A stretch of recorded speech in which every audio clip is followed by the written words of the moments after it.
everyone, how are you all? Let's unlock my beautiful accessories.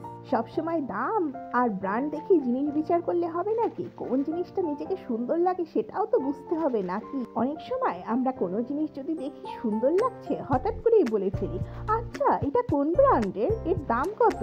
আমরা সৌন্দর্যকে সবসময় দাম আর ব্র্যান্ড দিয়ে বিচার করি, আর ততক্ষণ অবধি প্রোডাক্টটি ভালো থাকে যতক্ষণ অবধি ওটা ব্র্যান্ডের হয়। আর যখন রিয়াল জায়গাটা জেনে যাই তখন বলে ফেলি, ও তাই, তাহলে বেশি সুন্দর না। সততা কি জানেন, সেদিন আমাদের ফ্রেন্ডদের গেট টুগেদারে আমাদের সবাইকে বলতে হয়েছিল যে আমরা কোন রেসিপিটা ঠিক কিভাবে তৈরি করেছি। আমার এক ফ্রেন্ড তো বলেই ফেললো যে আমি শপিং মলে যেয়ে সবচেয়ে কমফোর্টেবল প্রাইসের বিস্কুট খুঁজছিলাম এবং যেটা মনে হয়েছে আমার কাছে বেটার হবে একটু লোয়েস্ট প্রাইস, আমি সেটাই কালেক্ট করেছি।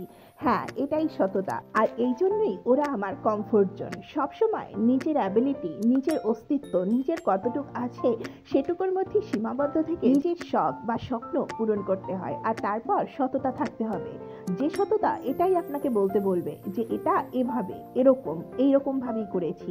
কথায় কথায় এটার দাম ওটার দাম কেমন জানেন, জানতে হবে, এরকম কোনো মানে নেই। আর কোনো মানে নেই 1 টাকার জিনিস 100 টাকার বলার। আমার থিঙ্কিংটা আলাদা। I highly appreciate it. আমি কখনো দাম নিয়ে বড়াই করি না। যদি কোনো প্রবলেম হয় হয়তো তাকে জানাই। বড়লোক হওয়ার প্রয়োজন নেই, আগে মানুষ তো হই।